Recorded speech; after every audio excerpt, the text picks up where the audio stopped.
sick. Yeah, I feel a little under the weather. It's the corona. Hey guys, welcome to the Gootz cast. I've already hit record. Fuck it. That's fine. I was like, uh-oh, might Yeah. be might be his last Monday night review. Yeah, I'm a little under the weather the past few days. Yeah. But it's probably just corona. It's the 4th, May the 4th. Oh, fuck that stupid fucking holiday. It's not even real. People Oh, watch the Star Wars thing, May the 4th. people watching Star Wars. I'm like, get the fuck out of here. It's not really a real holiday. I've never watched. I'm actually never been a fan of Star Wars. Well, that's because you're a disgrace. By the way, if you do want to hear, I did a podcast all about Star Wars, which I should have done it today, but anyway, Troy Bond. It was very informative. Yeah, But I tonight, really like Star Wars. what? He really likes Star Wars. He has like Star Wars like comic books and stuff. Oh, he's huge in the Star Wars. When I started talking to him, I didn't realize how deep it went. It Yeah, goes deep. yeah, he's deep You in can it. check that out in the archives here on the Ray Gootz's YouTube page or Mhm. on the Gootzcast podcast page, which however you enjoy the Gootzcast. But tonight is the Raw post show with Andrew Lee. I gotta say, I was not looking forward to this Raw, and Based on last week's Raw, probably. yeah, and it didn't do anything bad, but also nothing really that good. It wasn't. It wasn't a bad Raw. Definitely not a bad Raw. I wasn't the greatest, but it was an enjoyable Raw, is what I like to say. It was enjoyable. It was well. Let's start. Let's go down. Let's go down the list, Eddie. Start the Down show. the list, Tom Phillips, Byron Saxton, and Samoa Joe back on commentary. No King at all whatsoever in this whole show. No more ramen noodles. This was not live at all. I don't think it was live. No.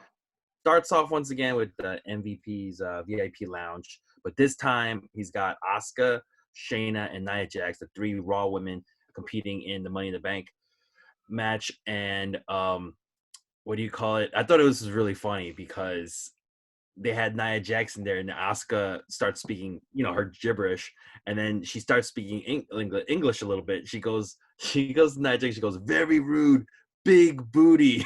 Yeah, I like that. Hilarious. Oh man, I even liked it when Asuka first came out and MVP spoke a little Japanese with her. I actually liked that too.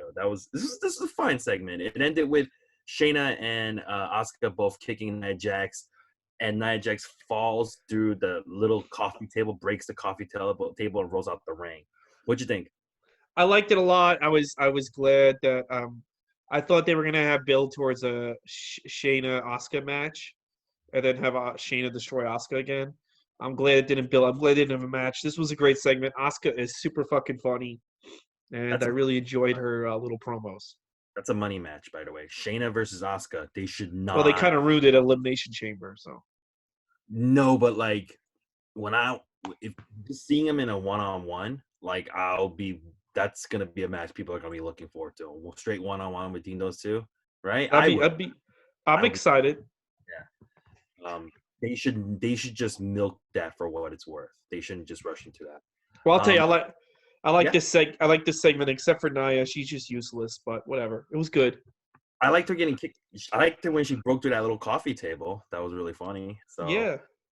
And Asuka calling her big booty very rude was just, I thought that was fucking hilarious. That was fucking great. I liked it. And then right after that, we have a recap of what happened to Apollo Crews. It was like, yeah, my leg, my big injury hurts me so much. He's not in the Money in the Bank anymore. He's not. So we're gonna have a gauntlet match, and they show Lashley doing push-ups with Lana in the back. And then we come back from commercial break.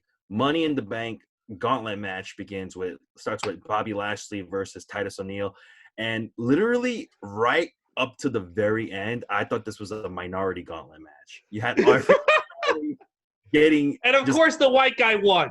Yeah, I thought. Yeah, the 44-year-old white guy beat all the young minorities. Yeah, this is basically what it was. Lashley starts off with Lashley versus Titus O'Neil, who we haven't seen since WrestleMania when he was hosting for Gronk. And just a quick squash. Lashley hits the spear. He's out. And then Lashley's going up against Tozawa. Another quick spear, and he's out. By the way, no Lana at ringside. No ramen noodle moonsault. No ramen noodle moonsault. No offense at all from Tozawa. I think he hit him a couple times, and Lashley acted like he got nothing. Third match of the gauntlet, Lashley versus Shelton Benjamin. Shelton hits this really nice high knee, and then he does this thing where Lashley's on the apron and he like jumped over the ropes and then just brought his face down into the apron. I love that. And then after that, it's just all Bobby Lashley hits him with a spear, match is over. Another Can I swat. just tell you, since everyone's sick and dying in this company right now, if they're going to give a push to somebody, they should really give Shelton Benjamin a push. The guy can still go. He can still deliver. And he doesn't have to be in a top guy position. No. Like the way you're using MVP, Yeah. Benjamin, just have him on TV doing stuff, I don't understand. Like, yeah, he's so good. He's better than good. He's great. Yeah. And they're not doing why right now there's a plague. Everyone's dead. You know what Shelton Benjamin should be? Shelton Benjamin should be like Cassius Ohno, being the gatekeeper. Like, unless you get through me, you don't get to the next level. Yeah. That'd be good. That would be good for Shelton Benjamin, or just give him some type of push. Give him something. He can work with it. He had a really good couple of seconds with Bobby Lashley. But Junior's racist. We all know that. Hence the minority gauntlet match. Yeah. All right? So now that we're done with one ethnic group, we're going to the next ethnic group. Bobby Lashley versus Humberto Carrillo. I forgot he was in this company too. This was really dumb. Lashley wins because not Lashley. Humberto. Yeah, I'm sorry. Yeah. Lashley keeps stomping Carrillo in the corner. Referee tells him to stop. Lashley pushes him away. It's a DQ, hands on the ref. Carrillo wins. Right after that, Angel Garza comes out. And Angel Garza versus Carrillo. Carrillo wins with like a victory roll. And then you have the sixth match in the gauntlet, Carrillo versus Austin Theory. And I literally thought, like, oh, man, they're beating every single minority, and then just the white guy's going to win at the end. I just really thought this. Yeah, you had those guys just Mexicans just all losing. Well, I figured they wouldn't put Austin Theory in that match yet, so I'm like, there's going to be a surprise after Austin Theory. But this so was Austin really. Go ahead. No, Austin Theory. What did you think of him and Humberto's little scuffle? This is very interesting because this was the first match since going into the empty arenas that they did a picture-in-picture. Yes. Well, they did that when Hector Garza showed up. Angel Garza, yeah. Angel Garza, okay. Yeah, Angel. No, they didn't. They did it during Austin Theory. I think they did it during both because Angel Garza got a picture-in-picture. No way. What the fuck, Angel Garza? It was Carrillo versus Austin Theory where I saw it. They still did it twice. I'm telling you, they did it with Angel because as soon as Angel came out, they went to a commercial break, but they still showed it. Okay, and they did a picture-in-picture to show AJ Styles, DQ. Dairy Queen. Yeah, where he's like, yeah, I'm gonna surprise my fans. I'm a good guy. And then right after that, by the way, this match with Carrillo versus Austin Theory, pretty good match. Austin Theory hit Carrillo once with like a really hard mid-air elbow. Did you see that? Oh man. Yeah. It was all right. It was. I didn't really like capture me, but it was fine. I like Samoa Joe's little commentary. He was like, all fights have been grounded. I was like, man, Samoa Joe's so good. Carrillo wins by just like doing some kind of like thing where he hooked the leg. And then out comes the last contestant. Surprise, AJ Styles versus Carrillo. Good little match back and forth. AJ Styles wins with the calf crusher. And then afterwards he beats up Carrillo some more because Carrillo does not like Dairy Queen. So and he's Mexican. Yeah, so AJ Styles has to beat him up. So this ends the first hour of Raw, by the way. What did you think about this gauntlet match? I thought it was fine. Sometimes I find these gauntlet matches boring. There was one that everybody hailed about 2.5 years ago. It was with Cena, Roman Reigns, Braun Strowman, Elias, Seth Rollins. It was like an hour and a half. I don't know if you remember that one. I don't. It was right before WrestleMania 34. They did it on Raw. So sometimes these gauntlet matches can just be really long for the sake of being long. And everyone hailed it as a great match. I thought it was a big piece of shit. I don't like matches. I don't like gauntlet. I don't like gauntlet matches because like you're watching this thing. This is how they usually do gauntlet matches. Mm-hmm.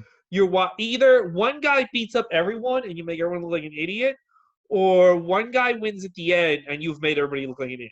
So like So like like Bobby, you could have Humberto Carrillo just go through like 4 guys, Yeah. and then AJ just beats the shit out of him, and then it's like, well, and now AJ won, and it's like, Yeah. well, I would prefer if they just were all in the ring at the same time. Yeah, gauntlet matches usually don't do a lot of guys favors. It just looks and sounds stupid to me. It sounds very unfair too. I'll be like, why the fuck am I going first? Yeah. I'll be And like, they started doing this they started doing these gauntlet matches just to kill time on Raw because Raw's 3 hours. yeah. And they're like, they don't have any ideas. I mean, this basically was an entire hour. This whole thing. Yeah. Oh, I mean, with the opening I, segment and the first hour. I wouldn't be if they had more people like that didn't stay home because of Corona. I could have seen this going 2 hours just because they're just out of ideas of what to do on Raw. So I could have seen this going longer. I It's just they only, don't have the talent. There's no one, who else are they going to put this match? Are they going to put Zelina Vega in the match? I think the only good gauntlet match I saw was I think like it was maybe last year's where they had the tag team gauntlet match on SmackDown, and they were like, if you guys win, Kofi Kingston gets like a. Yeah, that was good. That also made everybody. Randy Orton lost in that match, and then like months later, he's like, "I'm gonna fight Kofi for the belt." Like these gauntlet matches make everyone look stupid. Like, Yeah, but that was like the only one that kind of was like interested in it because when the Usos came out, and they were like, "Yo, we respect you, so we're just gonna forfeit." You that know, was cool. Yeah. that was really cool. Yeah. After this match, AJ Styles gets back in the ring, and he cuts a promo about how fucking good Dairy Queen is. he goes, Dairy Queen. he goes, I'm not a zombie. I'm not a ghost. Undertaker's not here to take my spotlight. And he's, talking about Money in the Bank. No, standard. It's good. And then they started showing some Money in the Bank top 10 stuff. And then they went into a Seth Rollins interview, which I didn't really pay attention to. Anything about any of these promos? Seth's or AJ's? You want to start with AJ's? AJ's was fine. I like the fact he goes like, "Did I really lose the graveyard match? There's no rules in a boneyard match. Sorry, boneyard match. There's no rules." So Yeah, that's true. That is I true. thought that was funny. Yeah. Seth Rollins is the same shit. I'm so sick of this fucking guy. I'm so sick of listening to this guy talk. I don't like him talk, but I like his new character.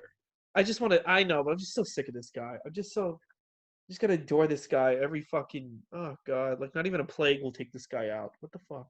When they do a Seth Rollins interview, they should do it where like he just stares off into the distance and says like one line or two, and then it's over. That'd be great if he was like that. Yeah, because like it would also fit his character more. He's not good with sentences. Yeah, he should. This was like a long one where he just talks a lot and just drones on and on. And you just never know, like, what is this guy talking about? Like, shut up. Exactly. You go like, what was the point of your 2-minute fucking interview? Yeah. What was the point? Where was the point? I don't get it. Yeah. Then you had a Brendan Vink and a Shane Thorne backstage segment with MVP, which I thought was nice. Kind of give them both a little bit of promo time. And then you had Murphy in backstage little segment. Anything about these segments? They're all kind of Murphy's I thought was good because he showed some he showed that he's like one day I know I could beat Drew McIntyre. Maybe Seth, like he explained why he's still with Seth and it didn't come across like a little bitch. Brendan Vink and Shane Thorne, I don't know what they're doing with those guys. I just think that's for not great. I lost Andrew Lee. Fuck. Oh, I hope he comes back. Yeah, I don't know what they're doing with those guys. Those guys fucking stink. I hate them. I hope they die. They're just the worst. They're the worst. They're the fucking worst. They are the worst. Hold on. Hey, we're back. We're back. Andrew Lee had some technical difficulties, but we're back. We can't stop talking wrestling. I'll tell you. I think Junior shut down your feed, brother. Fucking Junior, man. Always trying to do that. Mentioning the racism thing.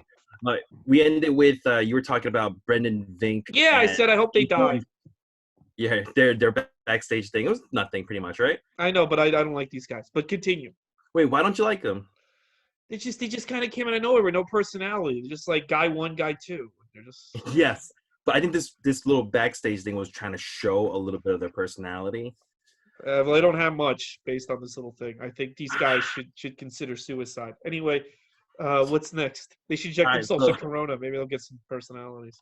Yeah, this was the first, I think, match Oh, I um, hated this match. Are we? after the gauntlet. This was Shane Thorne, Brendan Vink versus Ricochet and Cedric I Alexander. fucking hated this match. I fucking Why? hated it because Ricochet took the pin. I don't Yeah. understand why the fuck they're wasting Ricochet like this.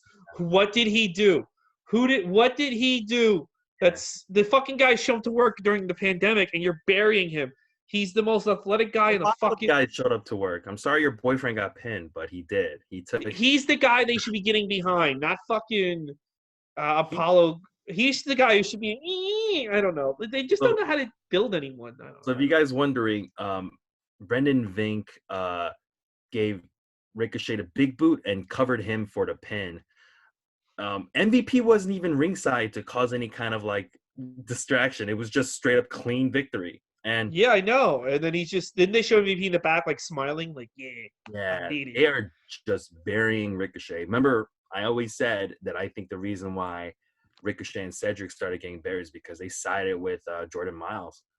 Whole racism thing again. There it is. I don't know. I just feel like you know what it was? I think it's like the Bruce Pritchard podcast, and I think this is true. I think even in comedy, and I saw this with Caroline. It's like, so what they said is if Paul Heyman would hype somebody up too much to Vince, then that would be the worst thing that could happen because then Vince is not going to push you almost out to spite Paul Heyman, and I feel like Paul Heyman was way too into Ricochet, so now he's being like spitefully not pushed. If Caroline's was giving somebody a lot of spots, and when there's this comic Drew Michaels, who almost caused like a whole Christmas party to walk out, and I said that they just doubled down and gave him more spots. Like it's almost like they're like, you can't tell me this guy's not good, or you can't tell me this guy should get. And then like I think like there was a female comic who I like went to bat for, and they cut off all her spots. Told me not to give her any. Wait, Drew Michaels, wasn't that the guy who I saw headline a bananas and you were hosting it? Or was that Drew No, something else? Drew Lynch. Drew Lynch. That was Drew Lynch. Oh, sorry. Only Drew's. But like I think Gotta go. And get away from the mic. Get away from the mic. Yeah, basically. Hey. By the way, in this match, there was just some fun commentary. There was one where I think it was like Cedric or Ricochet was like, "Eat this" to Shane Thorne, you know, and he hit him with a move, and like Byron Saxton was like, "Yeah, I don't think he was hungry," you know, and Samoa Joe's like, "Yo, it's dinner time," and this is how good Samoa Joe is on commentary. He made Byron Saxton better as a commentator. That's how good Samoa Joe is. And Samoa Joe's great on commentary. The commentary has improved so much since they told Jerry Lawler to stay the fuck home. I think the reason why Byron Saxton was better today was because Samoa Joe, unlike the other commentators, does not shit on Byron Saxton. Yeah. If you look at the other guys, they're all shitting on him. I feel like when they shit on Byron Saxton, it's all like an in joke that we're not in. Mm-hmm. And I'm like, can you just like call the show like? Yeah, and I think it also makes maybe Byron a little like paranoid about what he's gonna say next, so he's more quiet. But now he just like he doesn't have to worry about that. He's just confident, just says whatever he wants, and it was really funny. I thought it was good. It was kind of like the same thing, like when they used to like towards the end of Howard Finkel's run, they would like make fun of him. He would be on TV. Yeah. You could tell it was like this is our goofy friend, like like we all like, we all like say goofy, like we make fun of like let's like like if Shiva says something, we like kind of like laugh, or like what I'm saying. We have all these people that we like will make fun of. Yeah. But like the audience doesn't know Howard Finkel like that. The audience sees Howard Finkel as a fucking legend. They think they think Michael Cole's annoying and Howard Finkel's legendary. They don't. Because they're not, in the office or in the back with these people. So, like, you rewatch the clip of him bringing out CM Punk at the Garden, and Michael Cole and Lawler are just talking over him and laughing at him and goofing on him. And it comes across, like, so bad. Because it's like, we don't see this guy like that. By the way, if you watch the clip that Ray's just talking about right now, it's where CM Punk brings him. This is when he was facing Alberto Del Rio, and Alberto Carrillo went back in time. You're all the same to me. Alberto Del Rio had his, ring announcer. CM Punk brought his own ring announcer out. It was Howard Finkel, and No, King, Lawler, and Michael Cole are Cole shitty. la- Yeah, laughing. they're basically shitting all over Finkel, Finkel. like, oh, look, he thinks he's a legend and stuff. And actually, Booker T, who's on commentary, does stand up for Finkel a little bit. Yeah. If you listen to it, he was like, this guy is a legend, man. He shows some Yeah, respect. he is. But they were like almost talking over Booker T when he would Yeah, like Booker try T to. was even saying like, when this guy announced you, you made it. I wish And like I hope like Booker T like wrote something like I would have like mouthed the word "shut the fuck up" to Cole and Lawler, but I guarantee you they were instructed to laugh about it. I guarantee you, yes, that they were told to shit on him. Yeah. But I was Different- there live because we got tickets. I was there live, and it was an amazing moment when he came out, and it made that's my favorite CM Punk match. Everyone says the Money in the Bank. That's my favorite because I was there. Howard Finkel, the whole thing. It was electric when that match I feel like because of the because that was when he was out for a while too, right? who. Finkel. Yeah, Like, Finkel hadn't been in a while, and then yeah. like the way CM Punk came out, and he did this cool thing with Finkel, and Finkel went to the. It was just done really well live, and then I went back on TV to watch it, and I'm like, what the fuck is this? And I called up people. I was like, how cool was that CM Punk match? My friends were like, yeah, it was all right. They were just laughing over Howard Finkel. We couldn't even hear him. I'm like, what? Did you ever read Jerry the King Lawler's book?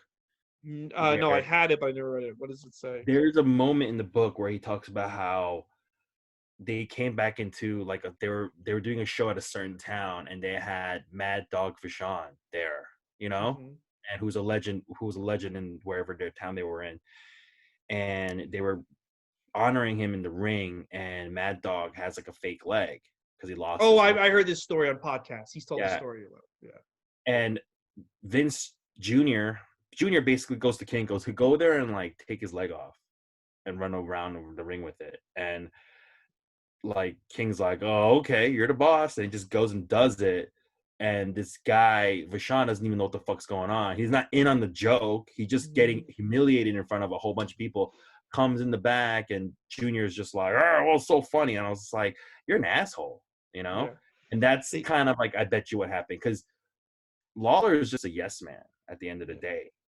Just do whatever his boss tells him to do, It's weird. He has there's people like this. He has like this weird like I was listening to the Bruce Pritchard podcast, and that James Dudley guy was basically the guy they all say was like his limo driver. The story is like he was treated like a god. Like he would sit in Vince's office while Vince had meetings, and sometimes like top guys would go in the office to sit with Vince, and they would look at James Dudley like, well, why is this old black man just sitting here? And the old black man would just sit there like doing solitaire or something. And Vince would be like, he's not leaving. What do you have to say? And like that guy could just sit in the office. That guy could just walk in the middle of meetings and do whatever the fuck he wants. It doesn't matter if you're Shawn Michaels or Bret Hart or Austin or Hogan. He would sit there. But like other guys, doesn't give a shit about. Like it's weird. Like if he likes you, he likes. I don't know. Yeah. Anyway, let's keep going with Raw. Yeah. So the next match after that, which I believe the third match after the Gauntlet match, was the Street Profits versus the Viking Raiders. I like this match a lot. This was a very good match. It ends with this is a non-title match. I didn't realize it was non-title. Yeah, I thought they said a week ago it was for the title. When they won, I got so excited. I was more into it. Now, if I had known this was non-title, I would not have been that into this match. Mm-hmm. I got super into this match. The most I've been to a match in Raw since the Corona shutdown. Mm-hmm. And they win. I'm like, oh, awesome. And then they go non-title. I'm like, why the fuck was it non-title? Viking Raiders win with the Viking Experience on Angelo Dawkins. This match, it's a long match. It goes through a commercial break. This match was the first match where I watched it going, wow, the Street Profits are really good. Yeah, they're getting really good. They can actually – this is the first time where I looked at them and like they're a really good tag team, and like one day they could even be part of that. What's the best tag teams today conversation. This is the first time I had that thought. I would go back and watch it. If you guys haven't seen it, 100% go watch this. It was a good one. This is how they ended the second hour. Well, you know what? I got to say this. I think the Street Profits are the only act that became better workers in the main roster than they were in NXT. Yeah. Because they weren't showcased on NXT. Yeah, that's a good point. Viking Raiders got worse. Yeah, everyone else got worse. Bailey got worse. AOP got worse. Revival got worse. Vaudevillians got worse. Enzo and Kaz. They got a little bit. The company breaking them up fucked them over so hard. They never should have been. They should still be together. American Alphas. American Alpha, yeah. Yeah, there hasn't every single tag team they called up as I guess Billy Kay and No, they're not even on TV. the Iconics. Yeah, they're not on TV anymore. Mm. Yeah, this is the only Heavy Machinery. Heavy Machinery has gotten. I mean, They've gotten good too. But mainly it's Otis. Tucker has been, he's been And Genetti'd. we'll see what happens with the Forgotten Sons, but that will be it basically. Well, there ain't no part like a forgotten party. I'll tell you that much. Yeah, Forgotten Body. But yeah, what do you call it? Street Profits are the only ones that have been called up. You're right. That's gotten much better since they were in NXT. It comes. So the third hour begins with a Drew McIntyre backstage interview talking about Murphy, and he calls him Buddy. He goes, Buddy, Murphy. I don't know this guy's name. Yeah, he's like, whatever you call yourself today. Yeah. Forgot I Because can't. I think you're not supposed to call him Buddy anymore. He's just Murphy. Yeah, just Murphy. Yeah. This just like basic interview. Then they had a Viking Raiders backstage little stupid segment, which is like, oh, these are so fucking bad. You know what? Whenever those guys talk, they are not good. Imagine if that one guy said the fat one. What's his name? I mean, he's Hanson. That's Ivor. Ivor is the fat one. Ivor, yeah, Ivor. Whoever the fat one is sounds like he's selling you IT programs when he talks.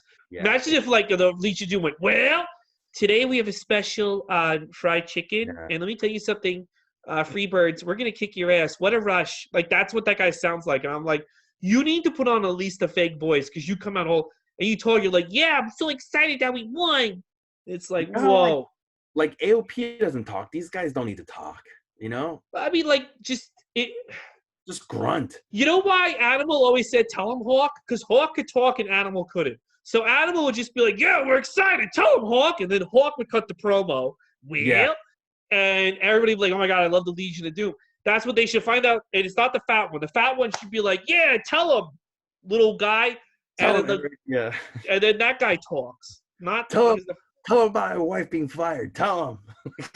Tell him. I love it because you could. I guarantee you, like Animal, like because back then you could freestyle it. I guarantee you, Animal never wanted to talk, so he's just like, oh, I'll just say, tell him, Hawk, like because it was so great. The same thing with like Devon Dudley didn't really talk, so Bubba Ray would do all the talking, and then he would just go like, oh, my brother, testify, and everybody would be like, these guys are great.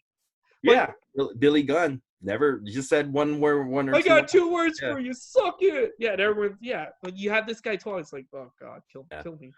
Well, Aleister Black had a promo after this, and it was about AJ Styles. This was pretty interesting. I like the music in the back. They do the whole. But he's another guy. He's got to put more of a voice on. Again, he sounds like he sounds like a fucking comic from Williamsburg. Yeah, but they do the whole ambiance thing where there's like the fog machine, the dark lights, and everything. Looks like they're gonna build to a Aleister Black AJ Styles thing in the future. That'd be kind of cool. Yeah. Then they had a Rey Mysterio backstage promo about how like he's at the tail end of his career. This is an opportunity. It's a risk, but it's the reward is worth it. This was a good backstage promo. I thought. I like this promo, but I hate the fact that they have guys in their promo use the tagline in their promo. I hate that because that's the tagline. That's the tagline for the pay-per-view. The risk is worth the reward. Really? I didn't realize that was a tagline. Oh, that makes also, people say that's the tagline for what they're doing during Corona. The risk is worth the reward. But I hate it when they do that because it's so unnatural. Because the promo is very natural. Then when he does the company tagline, it's like really, like Hulk Hogan never incorporated any company taglines. He wasn't like. At the end of his promos, that's like in WCW, for example. He's like, and when you're in WO, you're in WO for life because this is WCW where the big boys play. What The Rock is cooking. Get the F out. Yeah, like don't like it. Yeah, Rey Mysterio incorporating the company slogan. I was like, nah. Yeah. But otherwise, it was good. It was good promo from Rey. Yeah, I'm glad you like it. Even though you hate that part. You know what I hate? I hate No. 5 back-to-back consecutive promos. That's what I hate. Well, I mean, I don't mind them. At least they're backstage. They're all just like consecutive promos all in a row. The 5th one was Charlotte giving a promo in the ring about Io Shirai, and then Liv Morgan interrupts. Oh, Charlotte. Oh, Dude, you should not put Liv Morgan in a promo matchup against Charlotte. She's okay, not ready but for that. can I tell you, if there's one person I do not want to see twice a week, it's fucking Charlotte Flair. Like, the fact that this dumb bitch is on twice a week now. I don't know. She's a great worker. Charlotte's a good worker. She has her character is just so boring in one note. She's a once a week person. I don't want to see her twice a week. You know what Charlotte to me is like? By the way, female Triple H, but a better worker. She's more like a female. To me, she's like Randy Orton. You know, solid in the ring. Not bad promo, but is not as big of a star as they think that they exactly. are. Yeah. Yeah, like she's not that big of a deal. Yeah, as WB thinks Randy Orton's a huge star, is going to draw. He doesn't really draw anything, but he's not a disappointment in the ring. And that's what Charlotte is too. She's not a huge star. She doesn't need to be in main eventing WrestleManias, but she's a fucking solid worker, you know? Yeah. Her match. And I'll tell you, this match was very good. Yeah, it was pretty good. I was expecting the worst because after that promo with Liv, and I was just like, oh my God, it's gonna be an embarrassment. They all those weeks of building up all just ruined in one fucking Apollo Crews moment. And it wasn't, you know. There was a good match. Liv lost to a figure 8, but it was a competitive loss, you know. Yeah. I liked it. I really like Liv Morgan, and Charlotte carried this match. Yeah, she did. No, she's a good worker. Yeah. I don't need to see her on NXT and Raw. Just keep her on NXT.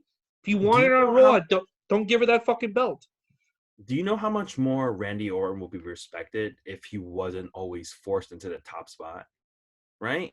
Yeah. Well, people can't stand him is because like he's always near the top spot, and you're like, dude, he doesn't need to be up there. You know? How about next week, Edge and Randy Orton are continuing their feud? Why are they continuing their feud? Yeah, they are.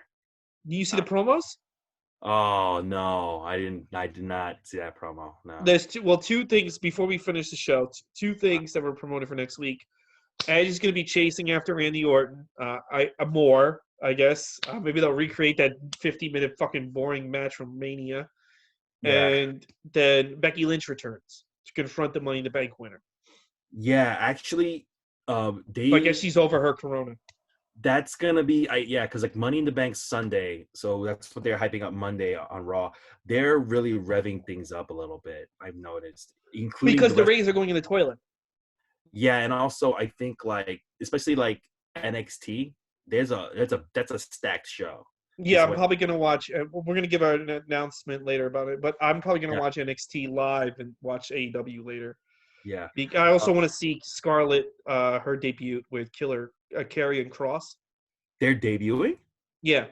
Wow, that's even there. I know there's a reason why they're stacking it up too, and it's not just faltering ratings. But so last match of the night, Drew McIntyre versus Buddy Murphy. Nice competitive match again, but Buddy Murphy gets kicked in the face with a Claymore, and Drew McIntyre wins. After this, Seth Rollins attacks Drew, but Drew gets the upper hand again. I'm really digging Drew as champion. He's a fun champion to watch. Yeah, this was a good segment. It wasn't the worst. Yeah, it was good. I liked it. It was fun. It was enjoyable. Drew, I'm starting to get in Drew's vibe. Mm-hmm. I just wish I would love to see him in front of people. I feel like he would really feed off an audience and become a bigger star and become a better performer. But it was very, very good. Yeah, it wasn't a bad Raw, but it wasn't like I wasn't. You know what? Like the past few weeks, I was looking forward to Raw and SmackDown just off a train wreck aspect, right? Like I got to see what crazy shit. And this week, I was like, I'm kind of over it. Nothing that crazy is going to happen, you know. And it was a fine Raw. You know, they're just treading water. I think Sunday is where I think now Sunday and next Monday they're going to start ramping up the craziness. Yeah, I think so they hyped up NXT a lot. There's a lot of big matches that are coming up on NXT. Also, SmackDown, Sonya and Mandy. I don't know whether they're not doing it on the pay-per-view, but they're doing it on SmackDown. Yeah, this whole week they're revving things up. And so let's start with NXT on Wednesday. They're going to have the matches they're going to have is they're going to have Charlotte versus Io Shirai, which is actually a match I'm looking forward to. They've been building Me up too. for 2 weeks. And then you're going to have the return of Adam Cole versus Velveteen Dream for the championship. The special guest referee is the kid he showed his dick to. Anyway. Yeah. And I think the reason why they're doing this is because this week AEW is going live. The first time in over a month. This is the return match going live. They're crowned. This is the one where they're crowning the TNT champion, right? Or am I wrong? No, they're saving that for the pay-per-view. They're saving that pay-per-view. Okay, sorry. But this is I think they're coming back live for this week. I think that's they are. So I think that's what they wanted to stack it up against. Well, I know they have to set up the matches for Double or Nothing. So. Yeah. And, here's our announcement before we continue. Mm-hmm. So starting on Thursday, I'm not going to be interviewing comics. Instead, me and Andrew Lee are going to do the Wednesday Night War. We're going to cover NXT, AEW, and NXT UK. On Thursday, it's going to come out in the afternoon, somewhat, or night, whenever he's done with his work. We're not going to do Wednesday night because that's too much wrestling to watch in one night and then really do a podcast about. Yeah. It should be fun. And plus, we want to include NXT UK. And then we might also be doing Tuesday Impact, but we're still not sure about that. Yeah. Yeah. And we could even cover AEW Dark on, What time does that go live on YouTube? That's on Tuesdays at like 7 o'clock. It's only an hour? It used to be an hour. Now it's like 20 minutes. Oh, so we could probably do both on Tuesdays. So we might be covering AEW Dark and Impact on Tuesdays. Yeah. And but we're definitely doing Thursdays. So this week, a little bit of a different schedule if you're a Gootsaholic. No podcast tomorrow. I'm not doing any podcast tomorrow. I'm taking tomorrow off. Wednesday. No, I like your hands. Like, oh. Wednesday, I'm doing my podcast with Ashley Martins, where we talk about the Midnight Gospel. That's the next episode. You guys seem to enjoy Ashley.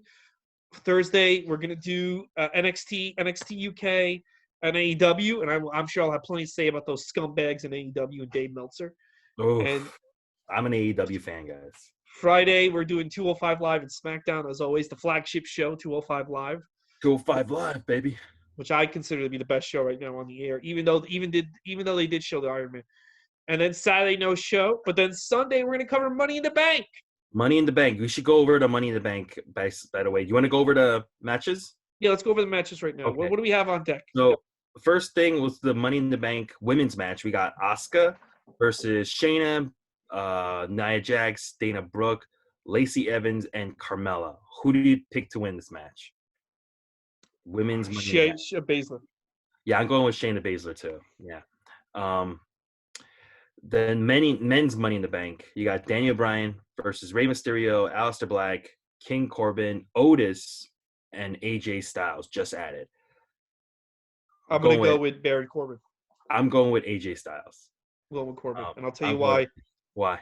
I would have Corbin screw Strowman out of the belt, keep Corbin as the champion during the quarantine, and then on this first SmackDown for a live audience, have a babyface pin Corbin for the belt, get a huge pop, build up to a huge babyface, build up a babyface, whether it's Otis or Daniel Bryan, or Drew Gulak or Roman Reigns, the returning Roman Reigns. I would have him keep the belt. Because if you start the first SmackDown or the first show with a crowd off with this scumbag losing the belt, I think that'll be huge. So, I think AJ Styles is winning because both matches are happening at the same time. Really? Yeah. That's so stupid. It's going to be completely insane.